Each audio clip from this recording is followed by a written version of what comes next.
श्री राम जय जय राम। श्री राम जय राम। श्री राम जय राम। ओम नमः शिवाय। ओम नमः शिवाय। ओम नमः शिवाय। योग वासिष्ठ दिवस क्रमांक 456। उपशम प्रकरण सर्ग 80। वसिष्ठ पुढे म्हणाले, नद्यादिकांच्या पाण्यामध्ये चित्र विचित्र तरंग दिसतात किंवा आकाशातील सूर्यबिंबाकडे पाहिले असता मोराच्या पिसांप्रमाणे अनेक मिथ्या आकार भासमान होतात. त्याप्रमाणे ब्रह्माच्या ठिकाणी भासमान होणारी व हा पुरुष ही स्त्री इत्यादी विकल्पांनी भरलेली ही विविध विचित्र आणि मिथ्या सृष्टी नेत्र अवलोकन करीत असले तरी हे चित्ता त्याबद्दल आनंद अगर संताप वाटण्यासारखे असे काय आहे? ज्याप्रमाणे मृगजळामध्ये मासोळी स्फुरण पावावी त्याप्रमाणे स्फुरण धर्माने युक्त अशा चित्तामध्ये बाह्य विषयांची वृत्ती स्फुरण पावत असली तरी ते खुशाल स्फुरण पावो, परंतु त्या ठिकाणी अहंकार कुठून उत्पन्न होतो? हे चित्ता प्रकाश आणि रूप यांची जोडी आधार आणि आधेय यांच्या रूपाने नित्य स्फुरण पावत असली तरी त्या जड भावाबद्दल तू विनाकारण का व्याकुळ होतोस? वास्तविक पाहता रूपदर्शन आणि मनसंकल्प यांची स्वरूपे परस्परांहून भिन्न असतात. मुख आणि त्याचे आरशात पडलेले प्रतिबिंब यांच्याप्रमाणे ती परस्परांशी संलग्न असल्याप्रमाणे दिसतात. अज्ञानी मनुष्याच्या दृष्टीने रूपदर्शन आणि मनसंकल्प निरंतर संलग्न झालेले आहे, परंतु ज्ञानाच्या योगाने ज्यांच्या ठिकाणचे अज्ञान नाहीसे झालेले आहे अशा तत्ववेत्यांच्या दृष्टीने ते भाव असंतमय आणि पृथक आहेत.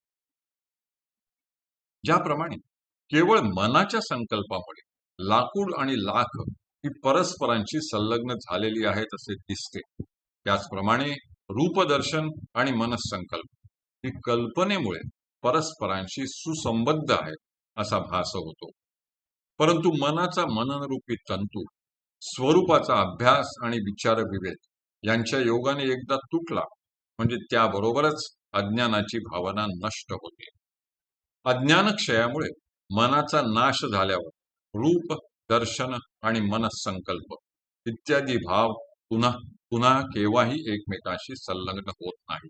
रामा, अशा रीतीने चित्त हेच सर्व ज्ञानेंद्रियांना जागृत करणारे आहे. यास्तव घरातून पिशाचाला ज्याप्रमाणे हकलून लावतात त्याप्रमाणे आपल्या देहातून त्या चित्ताला हकलून लावावे. चित्ता, तू विनाकारण बडबड कशाला करतोस? तुझ्या नाशाचा उपाय मला चांगला माहीत आहे. तू ज्याप्रमाणे आदी आणि अंती तुच्छ असतोस त्याप्रमाणे वर्तमानकालीही तू असद्रूपच आहेस. शब्द स्पर्शादी पंचगुणांचा अभिमान धारण करून तू उगाच धडपड करीत आहेस. जो प्राणी तुझ्याकडे आत्मीय भावनेने पाहतो त्याच्याच ठिकाणी तुझी धडपड चाललेली असते, परंतु दुष्टा, तुझ्या धडपडीकडे मी अजिबात लक्ष देत नाही. तुझ्याबद्दल मला आनंद वाटत नाही व खेदही वाटत नाही. एखाद्या इंद्रजालादिकाच्या मायेप्रमाणे मिथ्या असलेल्या विषयाकार वृत्तींच्या ठिकाणी तू विनाकारण का आसक्त होतोस? चित्ता, तू माझ्यामध्ये राहा किंवा येथून चालता हो. माझ्या दृष्टीने तुला अस्तित्वच नाही व असलेच तर तत्वदृष्ट्या मेल्यासारखाच आहेस. तू स्वभावता देखील मेलेलाच असतोस आणि विवेकाच्या योगाने तर कायमचाच मरतोस.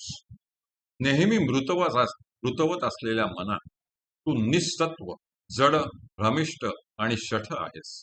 तू निरंतर मूढ मनुष्यालाच त्रास द्यावास. ज्ञानी पुरुषाला त्रास देण्याची तुझी हिंमत नाही. तू मूळचाच मृत आहेस ही गोष्ट आजपर्यंत अज्ञानामुळे आम्हाला समजली नव्हती. परंतु ज्याप्रमाणे दिव्यांना अंधकार मेल्यासारखाच असतो तद्वत आत्मदर्शन झाल्यामुळे आमच्या दृष्टीने तू मेल्यासारखाच आहेस. अरे धूर्ता, इतके दिवसपर्यंत तू आमच्या देहरूपी घराला वेढा दिला होतास. त्यामुळे शम, दम, विचार, आत्मबोध इत्यादी साधूंचे त्यात कधी पाऊलही फिरकले नव्हते. परंतु जड आणि प्रेतरूप अशा तुझी त्यातून हकालपट्टी झाल्याबरोबर ते घर आता शमदमरूपी साधूंच्या वस्तीला लायक झाले आहे. हे जगदरूपी चित्त वेताळा, तू पूर्वी नव्हतास, आज नाहीस आणि भविष्य काळीही तुझे अस्तित्व असणार नाही. अशा स्थितीत मी आहे असे म्हणून डौलाने मिरवायला तुला लाज कशी वाटत नाही? अरे चांडाळा, विषय तृष्णारूपी हडळी आणि कामक्रोधादी भूते यांच्यासह वर्तमान माझ्या या शरीररूपी गृहातून तू सत्वर चालता हो. हरि ओम तत्सत, हरि ओम तत्सत, हरि ओम तत्सत.